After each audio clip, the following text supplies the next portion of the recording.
আমার মন্তব্য খুব পরিষ্কার। আমরা শুরুতেই শুনলাম যে শেখ হাসিনা দেশ থেকে পালিয়ে গেছে। পালাতে দিল কারা? এক, কেন তাকে আমি জানি সেনাবাহিনীর সাহায্য নিয়ে তিনি বিমানে করে পালিয়ে গেছেন দেশ থেকে।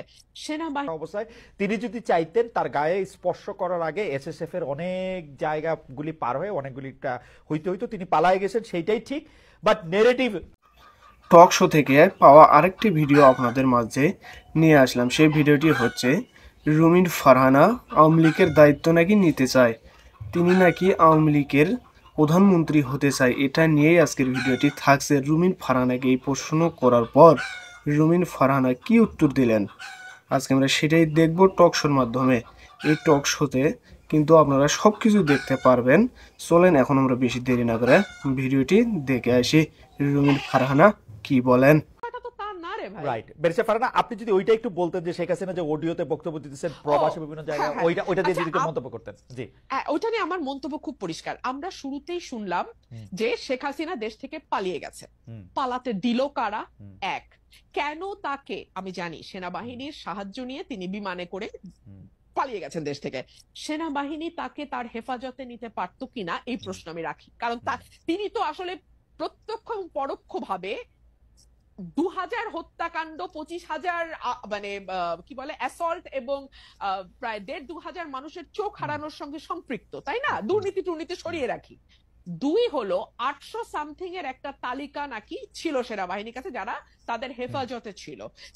সেই তালিকায় কাদের নাম ছিল এখন পর্যন্ত আমরা জানি না। তারা দেশ থেকে পালালো কি করে বা আদৌ পালিয়েছে কিনা তাও আমরা জানি না। আচ্ছা, আমরা অল্প কিছু লোককে বিচারের আওতায় আনতে দেখলাম এবং ফর এক্সাম্পল সালমান এফ রহমানের বিরুদ্ধে খুনের মামলা।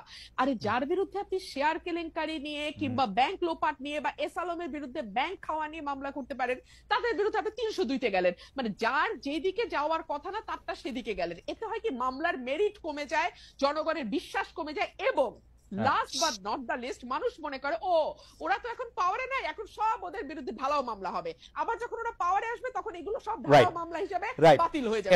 এবং কালচারের মধ্যে আমরা চলতেছি।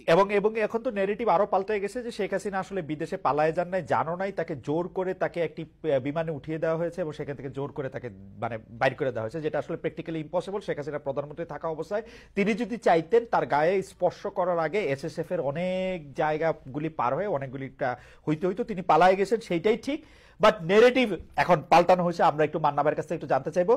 আমাদের একজন দর্শক এইবার আমাকে প্রশ্ন করেছেন, এবার আমাকে এখন প্রতিষ্ঠানগুলো কি করেছে। আমি এটা জয় বলতে চাই, কোনো কিছু ধ্বংস করতে আসলে যত সহজে সম্ভব সেগুলিকে গড়ে তোলা বা সেগুলিকে শুশ্রূষা করা আসলে সম্ভব না। আপনি একজন কুস্তিগির বা একজন মুষ্টিযুদ্ধকে মেরে মেরে আধমরা বা কোমায় নিয়ে যাওয়ার পরে পরের দিন একদিনেই তিনি আবার সুস্থ হয়ে ফাইট করতে থাকবেন, ব্যাপারটা এরকম কখনোই হয় না। প্রতিষ্ঠানগুলি এখন কি করছে সেটার ক্ষেত্রে হচ্ছে আমার জবাব। প্রতিষ্ঠানগুলি শেখ হাসিনার 15 বছরের প্রতিষ্ঠান ধ্বংসের ফলে, এটা আমার মতামত, বাংলাদেশকে 35 বছর ভুগতে হবে ধ্বংসমাত্র একটা প্রতিষ্ঠান নিয়ে। এটা এর চেয়ে একটু কম হতে পারে। মানে আপনি যদি একটু বলেন যে এই যুক্তরাজ্য জাপান এখানে যে রাজনৈতিক সমাবেশ করতেছে এটা আসলে ঠিক হচ্ছে কিনা, আবার মানে মানে মানে ডক্টর ইউনূস যে বলতেছেন আসলে বিএনপির জন্য পারতেছি না আওয়ামী লীগরে ঠিকঠাক করতে, ওইটা নিয়ে যদি এটা উনি যদি বলেন খুব মুশকিল। জানেন সম্ভবত খালেদ যে ডক্টর ইউনূস আমার ডাইরেক্ট টিচার ছিলেন। জি, চিটাগাং ইউনিভার্সিটি। ডাইরেক্ট টিচার থাকলে একটা অসুবিধা হয় না, সমালোচনা করতে কিরকম নিজের মধ্যে লাগে। কিন্তু তারপরে আমি তো বলতে বাধ্য হচ্ছি, ধরেন এখন সবচেয়ে ভালো ক্রিকেটারকে আপনি ফুটবল খেলতে দেবেন, আমি দিদি ওকে ফুটবল ভালো খেলতে পারবেন কি? ওনার আপনি প্রথম থেকে যে বক্তৃতাগুলো করেন সেগুলো যদি খেয়াল করেন, উনি বলছেন বাংলাদেশ হবে একটা ফ্যামিলি, আমরা ইনক্লুসিভ ডেমোক্রেসি করতে চাই। এই দুটো কথার কিন্তু কোনো ব্যাখ্যা দেননি, কিন্তু এটার ব্যাখ্যা একটাই দাঁড়ায় যে আপনি এদেরকে অ্যাকোমোডেট করে রাজনীতিটা করবেন। আমি এটাকে খারাপ ভালো কিছু বলছি না, কিন্তু আমি মনে করি it's a huge question from transition from fascism two democracy কিভাবে যাবে, যেটা ডেমোক্রেটিক ওয়ে। ডক্টর ইউনূস সম্ভবত মনে করতেন একটা ডেমোক্রেটিক ওয়েতে যেতে হবে। আমেরিকানরা তো সবসময় তাই মনে করে গণতান্ত্রিক পদ্ধতিতে এইটা এইটা এইটা এটা করা যাবে না, এগুলো সব বলে। কিন্তু বাংলাদেশটা এরকম যে এত কিছু করবার 15ই আগস্ট আপনি কিন্তু কিচ্ছু করতে দেননি, সেটাই রাইট। এবং এই পর্যন্ত তাদেরকে দিচ্ছেন না, সেটাই চলছে। কিন্তু আপনি বক্তৃতা যেগুলো করছেন এবং সেই ভিত্তিতে সেটা বুঝে সাখাওয়াত ভাই তো বলেই দিল, কই তাদের তো ব্যান করি নাই, তাদেরকে তো সমাবেশ করতে নিষেধ করি নাই। চাকরি যেতে যেতে কোনোভাবে বাঁচলো তারটা, উনি পোস্টেড আউট হয়ে গেলেন, মানে আর এক দায়িত্বে চলে গেলেন। তো এই ক্রাইসিসটা আগে বুঝতে হবে। আমরা এই গণতন্ত্রের প্রত্যাবর্তনটা করব যে সেই পদ্ধতি কি, এটা ট্রায়াল এন্ড এরর দিয়ে হতে পারে। আমি মনে করি যদ্দূর ডেমোক্রেটিক অ্যাটমসফিয়ার রেখে করা যায় সেটা ভালো, আমি এটা প্রেফার করব। এটা আমার ব্যক্তিগত চয়েস। ডক্টর ইউনূস যদি এটার পক্ষে থাকে আমি তার সাথে আছি, যদি উনি অন্য কিছু বোঝান তাহলে সেটা বলবেন। কিন্তু আমি মনে করি এইটা করতে গিয়ে আবার উনি মনে করেছেন যে গণতন্ত্রে কি আপনার জরুরি অবস্থা নাই, গণতন্ত্রে কি নিষেধাজ্ঞা নাই, গণতন্ত্রে কি 144 নাই, আছে তো। আপনি এগুলো চর্চা করেই কন্ট্রোল করতে পারতেন। আমরা যখন বলেছি সাইবার সিকিউরিটি অ্যাক্ট সব বাতিল করে দেন, সেটা আমাদের সময় ছিল। কিন্তু এখন সাইবার সিকিউরিটি অ্যাক্ট বাতিল করবার কারণে আপনি শেখ হাসিনার বক্তৃতা বন্ধ করতে পারছেন না, অন্যান্য কাজ করতে পারছেন না। এইখানে ডেফিনেটলি গভর্নমেন্টের স্ট্রং হওয়া দরকার ছিল। কেন, আমাদের দেশ তার অতখানি অভ্যস্ত নয়, অতখানি শিক্ষিত নয়। শেখ হাসিনা আবার বক্তৃতা করছে, তার মানে ওর কিছু হয়নি, তো ঠিকই আছে।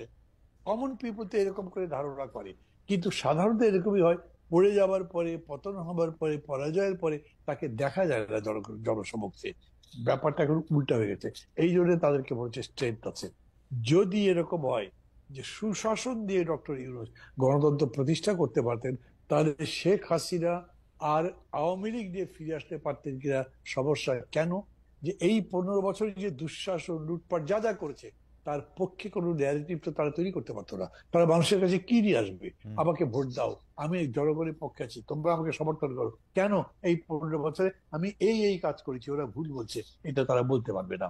কারণ হচ্ছে জলজান্ত এমন অনেকগুলো উদাহরণ আছে, মানে যেমন তার পিওর যে 400 কোটি টাকা কামাই করছে, অথবা ধরো এই যে 2টা মেট্রো স্টেশন ঠিক করতে লেগেছে মাত্র 100 কোটি টাকার নিচে, উনি বলেছে লাগবে 400 কোটি টাকা। তারপরে কত বড় চোর উনি নিজে, এটা তো বোঝা যাচ্ছে, মানুষ কিন্তু বোঝে। এর ফলে আমি মনে করি এটাও একটা ট্রায়াল এন্ড এরর মেথডে যেতে পারে, কিন্তু তার সাথে সাথে একটা সুশাসন আর একটা হচ্ছে দক্ষ শাসন, যেটা নিয়ন্ত্রণও করতে পারে, যেটা এনার্কি কিংবা ভায়োলেন্স কে কন্ট্রোল করবার মতো ক্ষমতা রাখে। নট ওই যে ছাত্রদের পার্টিদের সেরকম করে না, কত তাড়াতাড়ি পুলিশটা অর্গানাইজ করতে পারেন, কত তাড়াতাড়ি সবগুলো এজেন্সিকে অ্যাক্টিভ করতে পারেন, কিন্তু গভর্নমেন্ট তো সেগুলো ফেল করছে। ফলে হয়েছে কি, এখন প্রশ্নটা বড় করে তৈরি হয়েছে, তো ওরাই কি আবার ফিরে আসবে, অনেকে ভাবছে এগুলো। এই ভাবনাটাও আপনি একদম মানে মৃত্যু ঘটাতে পারতেন যদি আপনি বাজার দরটা ঠিক করতে পারতেন, আপনি ট্রাফিক কন্ট্রোল করতে পারতেন, জ্যাম কমাতে পারতেন। এবং আবার বলি, এখন তো আসলে পুলিশের ঘুষ টুস তো চলছে ভেতরে ভেতরে, শুরু হয়ে গেছে, খালি পুলিশের মধ্যে না, সিভিল অ্যাডমিনিস্ট্রেশন এগুলো শুরু হয়েছে। এমনি মানা ভাই, এরকমও তো মানে তো আসলে শোনা কথায় এই সরকারে যারা আছেন যে উপদেষ্টারাও কি ঘুষ খাচ্ছেন এখন? কথা তো শুনি বাজারে, বাজারে শুনি। এখন ধর এই যে আপনাকে যেটুকু আমি বললাম, এটা একটা স্বীকৃতির মতো ব্যাপার হলে বেচারা একটু বিপদে পড়বে, তাদেরকে এটা ফেলতে চাই না, কিন্তু যদি করে থাকে তাহলে এর চাইতে বড় রকম সমালোচনা তো তাদের সামনে পড়তে হবে।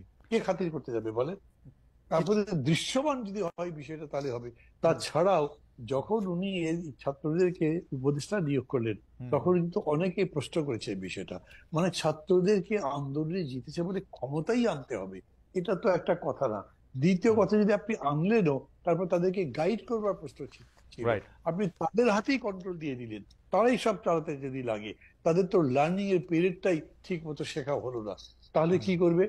উনি যখন নিজে বক্তৃতা করেন, ওই ওল্ড ইয়েদের বাদ দাও, তোমাদের নিজেদের করতে হবে, that is not the right way to say things.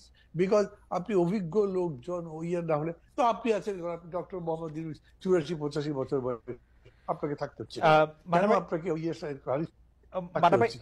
আপনাকে একটু আমি একটু মান্না ভাইকে একই প্রশ্নের প্রেক্ষিতে শুনতে চাই, যে ঘটনাটা একটু পুরনো, সেটা হচ্ছে রাষ্ট্রপতি শাহাবুদ্দিন চুপ্পু পদে টিকে গেলেন বিএনপির কারণে। আমরা এটা দেখেছি, জুলাই আন্দোলনে পালিয়ে যাওয়া আওয়ামী লীগ ও বিএনপির ইচ্ছা না থাকায় নিষিদ্ধ হচ্ছে না, খোদ প্রধান উপদেষ্টা মিডিয়ায় সাক্ষাৎকার দিয়ে এই কথা বলেছেন। কিন্তু আওয়ামী লীগ পালিয়ে প্রবাসী, তারা যুক্তরাজ্য জাপানে রাজনৈতিক সভা করছে, সেখানে শেখ হাসিনা অডিওতে বক্তব্য দিচ্ছেন। প্রবাসে সক্রিয় আওয়ামী লীগকে কি দেশে সুযোগ দেওয়া উচিত নাকি অনুচিত? আপনার অবস্থানটা আমি একটু শুনতে চাই, এবং একইভাবে মান্না ভাইয়ের অবস্থানটা আমি শুনতে চাই, যে মানে আমরা নেতা বা জনগণের পার্সপেক্টিভটা শুনলাম, আপনাদের পার্সপেক্টিভ একটু শুনতে চাই। বেচা ফারানা, আমি কি আগের আলোচনা থেকে আচ্ছা, দেখুন বাংলাদেশের পলিটিক্যাল যে সিস্টেম, তাতে পার্লামেন্টেরিয়ান কারা হবেন বা পার্লামেন্টেরিয়ানদের কাজটাকে, একজন সংসদ সদস্যের কাজ কি, এটা কিন্তু দেশের মানুষ খুব পরিষ্কার না। তারা মনে করে সংসদ সদস্যের কাজ হলো ব্রিজ, কালভার্ট, রোড নির্মাণ করা, এবং এটা নির্মাণ করতে গিয়ে তাকে সরকারের একেবারে সাথের লোক হতে হবে, তাহলেই তার পক্ষে সহজ হবে এই প্রকল্পগুলো পাশ করিয়ে নিয়ে আসা।